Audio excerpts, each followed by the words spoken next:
गर्मी में गरीब बेटी की जादुई खास की एसी। ओह, कितनी गर्मी लग रही है। ऊपर से ये टेबल पंखा भी मरमर कर चल रहा है। एसी लगी होती तो मस्त नींद आती। तभी पंखा चलते चलते जोरदार आवाज करके बंद हो जाता है, जिसकी आवाज से गरीब सत्यकाम का परिवार जाग जाता है। अजी, ये इतनी तेज आवाज कैसी थी?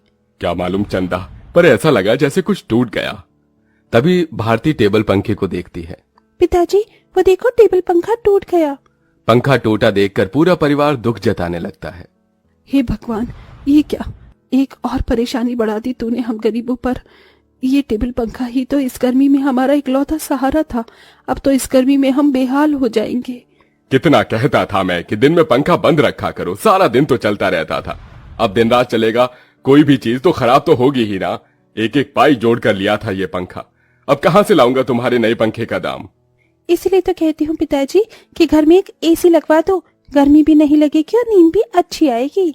ये सुनकर गरीबी से झुंझलाया सत्यकाम अपनी दूसरी बेटी भारती को डांट लगाते हुए बोला, अरे चुप कर तू भारती, तेरा बाप कोई सर्विस वाला थोड़े है जो लाख रुपए महीना कमाता है। जब देखो एसी एसी एसी कहते रहती है। ये एसी सोफा सब अमीरों के घरों में होता है, हम गरीबों की औकात में नहीं है खरीदना। अजी, अब जाने भी तो बच्ची है। अब ही चलो सब सो जाओ। आस पड़ोस वाले भी इतनी रात में हम गरीबों के घर में से हल्ला गुल्ला होता सुनेंगे तो क्या कहेंगे। जैसे तैसे सब गर्मी में सो जाते हैं, लेकिन अपने गरीब माँ बाप बहन को गर्मी से बेहाल देखकर वो गरीब बेटी रात भर खुद सो भी नहीं पाई। अरे सुबह हो गई, जल्दी से साफ सफाई कर लेती हूँ, फिर बाबा के लिए चाय भी बनानी है। घर में झाड़ू लगाकर जब वो घर के बाहर आकर देखती है तो आम के पेड़ से पूरे आंगन में पत्ते ही पत्ते बिखरे थे और पेड़ पर फल लगने को थे, जिसे देखकर वो खुश हो गई। अरे वाह, आम के पेड़ पर तो बेर लगने लगे हैं। अच्छा है, थोड़े दिन में आम पक जाएंगे। पिताजी को तो आम के साथ रोटी खाना कितना पसंद है। अगर उन्हें रोज अपनी मनपसंद की सब्जी या फिर मीठे आम मिल जाए तो वो पेट भरकर रोटी खाते हैं। लेकिन इस गरीबी में नमक रोटी और चटनी रोटी खाकर ही गुजारा करना पड़ रहा है। इस घर की बड़ी बेटी होते हुए भी मैं अपने गरीब माँ बाप के लिए कुछ भी नहीं कर पा रही हूँ। मेरे प्यारे आम के पेड़, मैं उनके लिए कुछ करना चाहती हूँ। खास करके भारती की ख्वाहिश है कि हम अपने घर में एसी लगवाएं। सबसे पहले मैं अपनी कमाई से अपने घर में एसी लगवाऊंगी।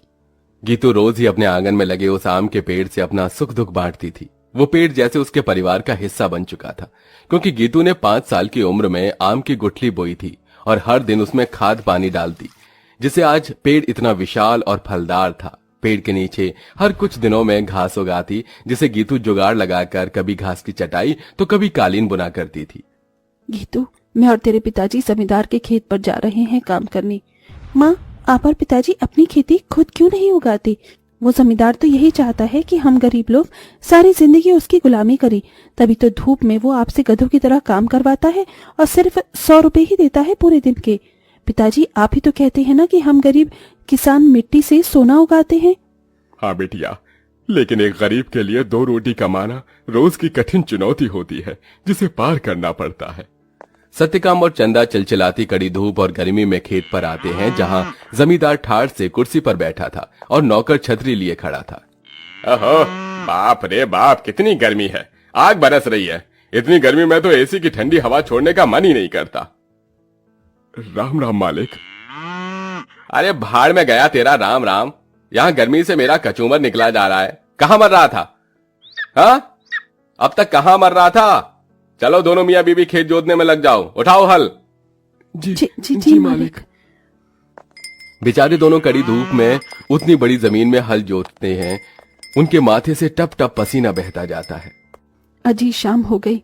आज तो मालिक दिहाड़ी देने के डर से आए ही नहीं। उनकी हवेली चलकर मांग लेते हैं। पंखा ठीक भी तो कराना है, वरना गर्मी में गुजारा नहीं होगा। दोनों जमींदार के घर आते हैं, जहां जमींदार पांव पसारे एसी की चिल्ड ठंडी ठंडी हवा खा रहा था।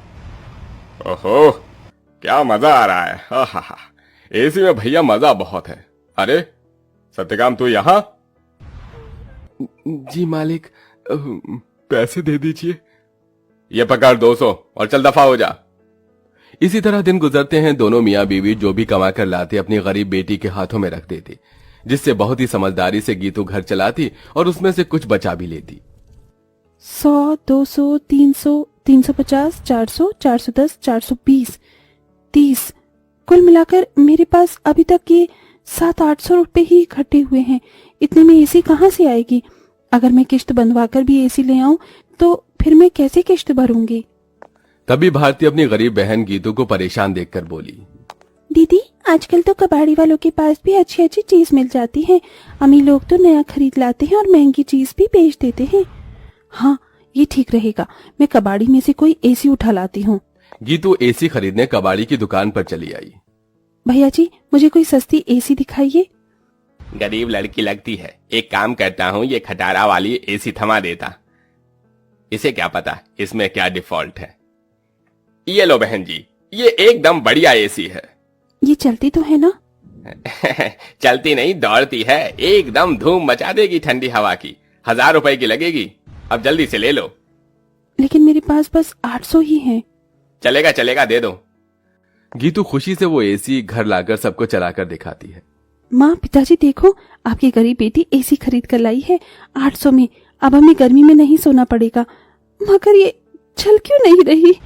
800 में कोई एसी देता है भला क्या? पैसे फंसा कर आई है जाकर। सब मुंह बनाकर सो जाते हैं और गीतू पेड़ के पास आकर रोने लगी। मेरे प्यारे आम के पेड़, वो कबाड़ी वाला मुझ गरीब के पैसे खा गया। ये एसी चल भी नहीं रही। मुश्किल से 1-1 रुपया इकट्ठा किया था। गीतू को रोते देखकर पेड़ बोलने लग जाता है। गीतू, तुम रो रही हो? रो मत, मैं तुम्हारी एसी को जादुई एसी बना देता हूँ।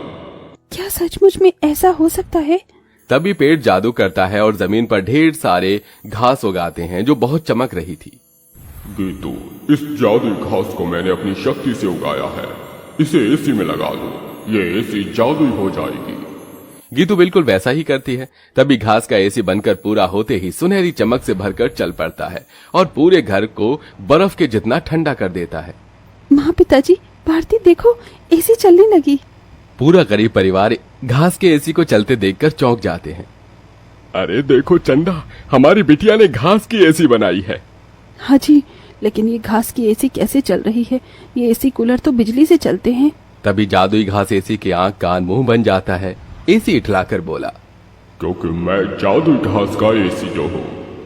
ये लो, जी भर के खूब ठंडी हवा खाओ। अरे वाह दीदी, क्या धांसू एसी बनाई है। हम गरीबों जैसे घास की एसी है। एसी तो बड़े बड़े अमीरों के घर में भी नहीं होगी। अब हम गर्मी में एसी की ठंडी हवा में सोएंगे। तभी चंदा रोते हुए बोली, बिटिया, अगर दिन भर इस एसी की ठंडक में ही सोते रहेंगे तो कमाएगा कौन? बगैर खून पसीना बहाए पैसे थोड़ी मिलता है। ये कहते हुए चंदा रोने लगती है। तभी जादुई घास एसी में से ठंडी हवा के साथ नोट बरसने लगते हैं। लूट लो, लूट लो, जितने चाहिए लूट लो। देख क्या रही हो? अरे रामा, ये जादुई घास की एसी तो लक्ष्मी मैया का रूप है। चंदा देख, कैसे करारे करारे नोट दे रहा है ये एसी। क्योंकि मैं कोई मामूली एसी नहीं बल्कि जादुई घास का एसी हूँ। मैं तुम्हें हीरे जवाहरात सोना चांदी सब दे सकता हूँ। एसी के इस कथन को सुनकर गीतू ने उसे आजमाया। अगर ऐसा है तो हमें सोने चांदी के सिक्के देकर दिखाओ। तभी एक सुनहरी चमक के साथ जादुई घास एसी में से सोने चांदी के ढेर सारे सिक्कों की बारिश बरसने लगी। तुम तो सच में जादुई एसी हो। माँ, अब आपको उस जमींदार की गुलामी करने की जरूरत नहीं। अब हमारे पास जादुई घास का एसी है। दोनों मियाँ बीबी खुशी से फूट फूट कर रोए। चंदा देखो, अब हमें और दुख नहीं काटना पड़ेगा। ना किसी की ये गालियां खाकर गुलामी करनी होगी। ये जादुई घास की एसी हमें बंधुआई से छुटकारा दिलाने आई है हमारे घर। जाओ सत्यकाम, इन सिक्कों से कर्ज चुका दो। सत्यकाम ने जादुई घास एसी से मिले सिक्कों को बेचकर सबका कर्जा भर दिया और उसने पंखा, कूलर, एसी की अपनी दुकान खोली, जिससे गरीब भी कम दाम पर एसी खरीद सके। उस गरीब बेटी के बनाई जादुई घास एसी ने उसके गरीब परिवार का भाग्य बदल दिया।